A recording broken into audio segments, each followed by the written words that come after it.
Hey guys, Razorblade Mango here, and today I am here to give my thoughts on a very interesting game that came out a few days ago called 12 Minutes, and it's from publisher Annapurna Interactive, developed by Luis Antonio, along with a team of his choosing.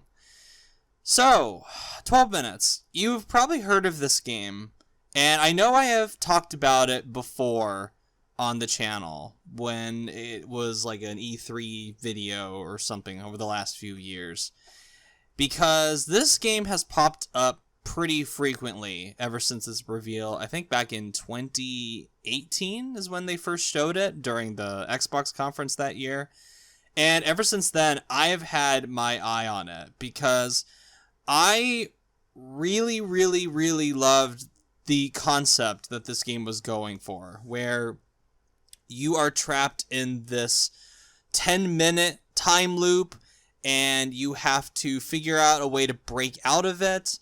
You are a husband who's come home to his pregnant wife, and all of a sudden this guy bursts in and demands something from your wife and just kills you and your wife. And you're forced to repeat that loop over and over again until you figure out what the hell is going on, what this guy wants, and some of the secrets that these characters have. And that is such a great idea for a video game. It's not like this hasn't been done before, where it's this kind of time loop kind of thing, but I really liked the concept, the story idea, and the setting that they were going for. So I was really looking forward to 12 Minutes. And when I finally sat down to play it, I came away from it with very mixed feelings. See, games like 12 Minutes, they're why I'm glad I gave up trying to give out things like numerical scores or letter grades a very long time ago. Because I think trying to distill a game like 12 Minutes down to a letter grade would just drive me nuts. Because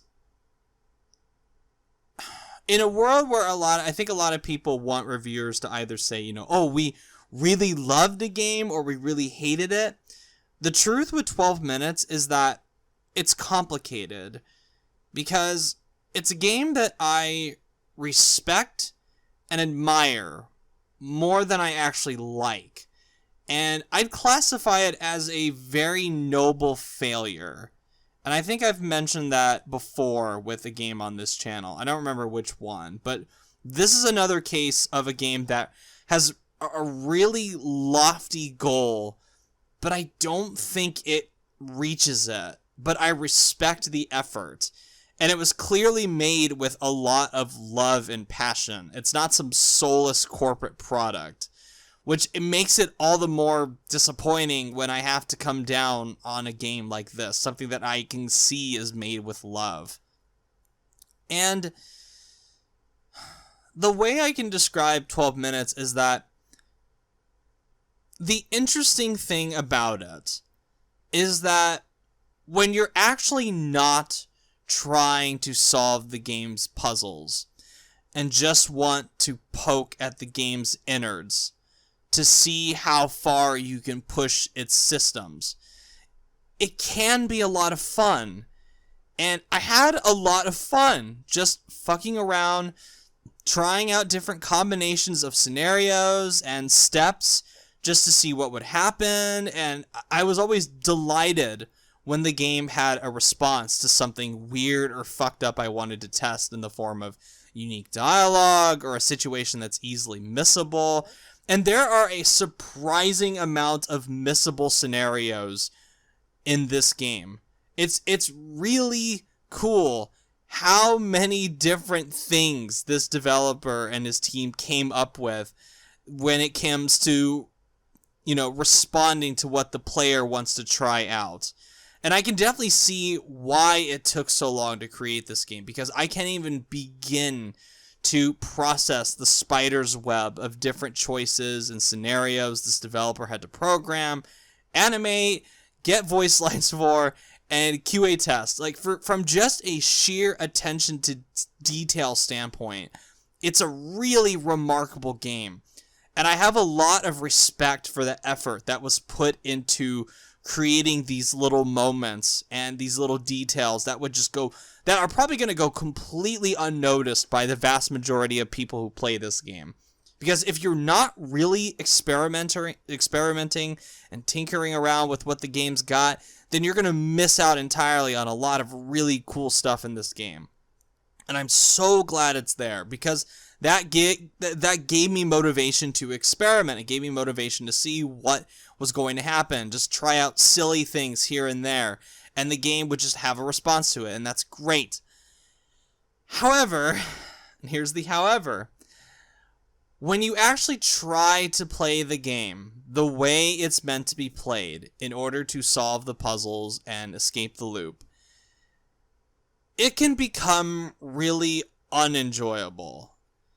Once you're past that initial 30 minutes to an hour of going through the beginning loops, then you hit the brick wall. And the brick wall comes in the form of trying to figure out what the game wants you to do. And it doesn't do a good job of kind of giving you hints here and there. And there's no real, clear starting point to it. To be fair, there are some minor hints here and there, but it's not enough, at least for me. And the lack of hand-holding isn't necessarily a bad thing in theory. There have been plenty of games that I've liked that don't tell you what to do. Part of the fun of 12 minutes is discovering what you can do in order to turn the tables on the guy who busts into your apartment to kill you and your wife. The problem is that the process of trying out those different combinations of items, actions, and dialogue is just plain tedious. It's not streamlined very well at all. It is multiple steps too long. And you're going to be doing a lot of the same actions over and over and over again, and hearing the same dialogue over and over and over again, just to figure out what you need to do and when you need to do it. And if you screw up even one tiny thing on the road of what the game wants you to do, then you're screwed, and you have to start the loop all over again.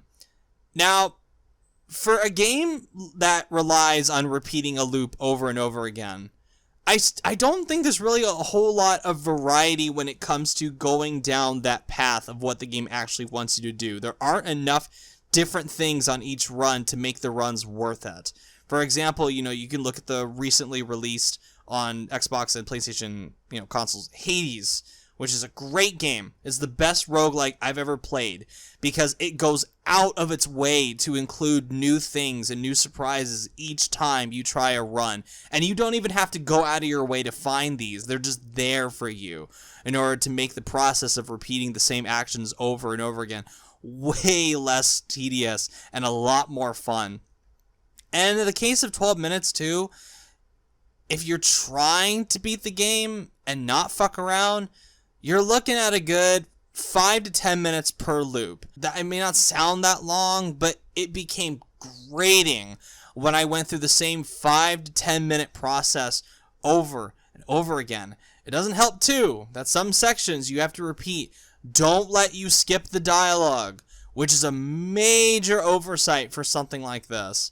So I felt like I was wasting valuable time just standing there with my thumb in my ass waiting for a conversation to end in order to try out a new step that may or may not work.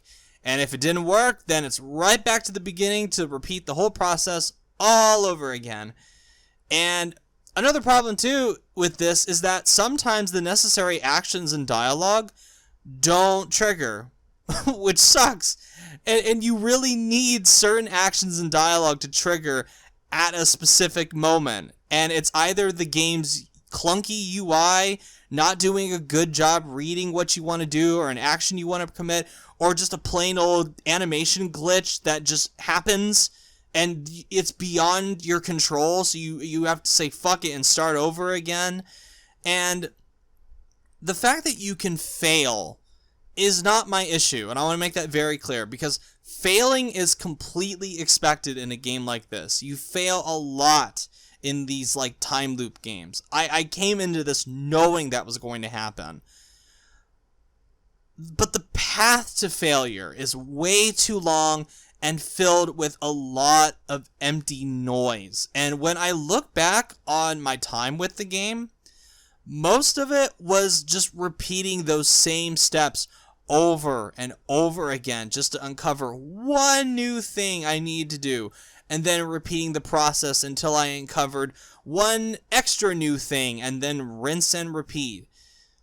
And another problem with 12 minutes is that the story isn't very well told.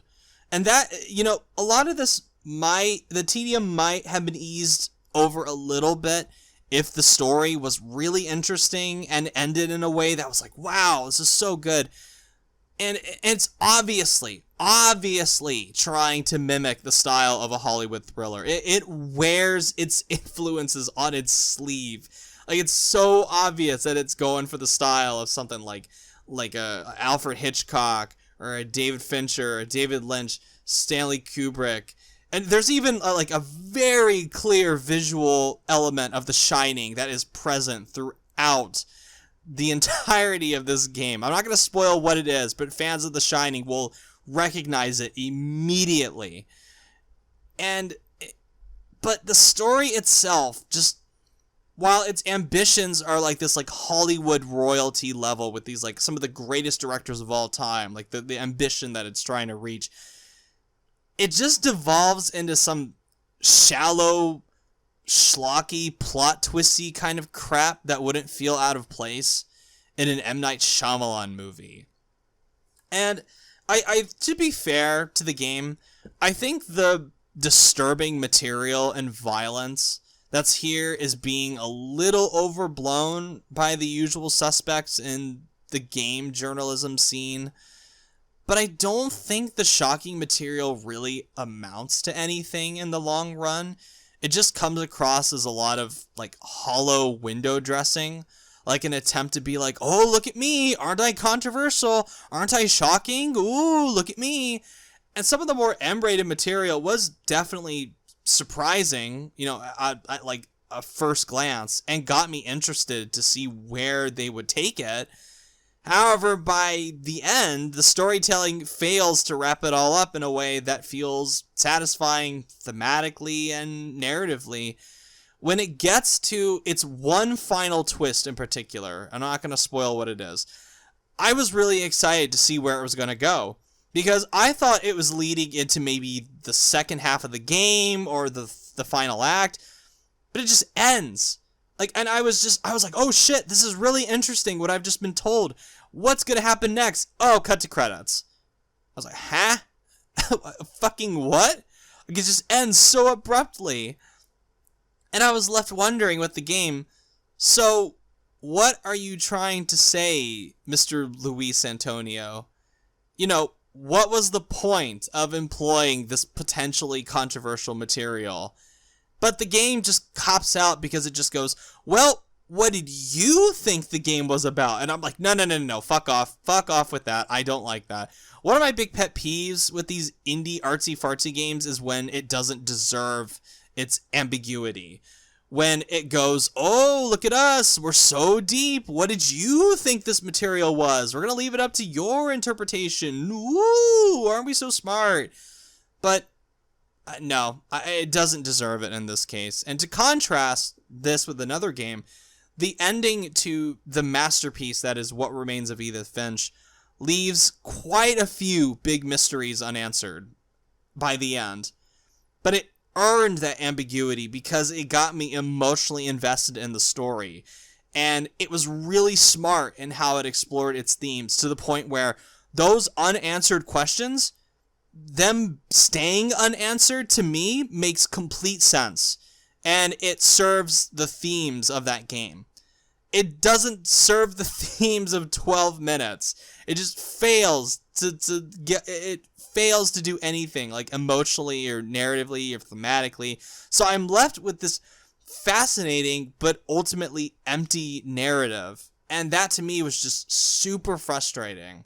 So combine that with just the like annoying tedium that the minute-to-minute gameplay brings out, the lackluster storytelling. I'm left with just this.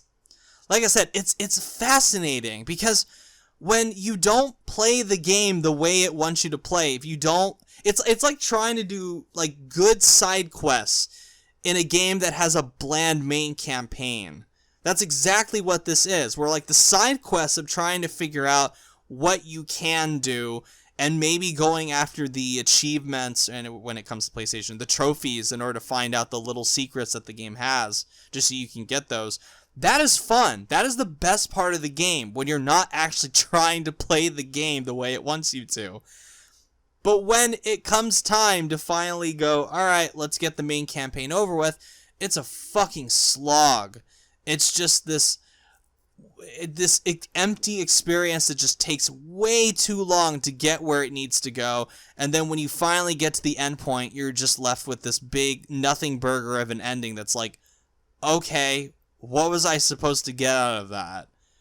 So it's really shallow, and that's so disappointing, because again, I can tell that this game was made with a lot of love. I can tell that it was made with a lot of passion and attention to detail in mind, but it just is not there. It's just an empty experience by the end. So, would I recommend 12 minutes?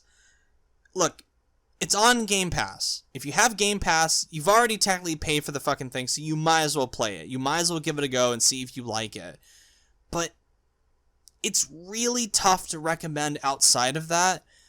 And the interesting thing about 12 minutes is that I've seen opinions that run the gamut, that run the spectrum, from like great, a masterpiece even I've seen, to just plain awful. And I fall somewhere in the middle, where I think there are things to admire about it, but I ultimately think the game fails because it has some pretty damn fatal flaws, and it's baked into its core gameplay loop and its storytelling. And I can't overlook that in favor of the things that I think the game does extremely well. So, that's 12 minutes. A noble failure. I commend Luis Antonio and his team for what they tried to do. But I can't bring myself to recommend it for the asking price that they're going for. I would not recommend this for $25. I'd recommend it if it was like half off, or you get it on sale later during like a Steam Summer Sale or a Windows 10 sale or whatever, or hell, when it comes to PlayStation and it's maybe marked on sale there. But I just can't recommend it day one unless you have it on Game Pass. Alright, thank you guys so much for watching. If you like what you see, subscribe. Let me know what you think about 12 minutes. And as always, I am Razorblade Mango. Thanks so much for watching, and I'll catch you all later. Bye.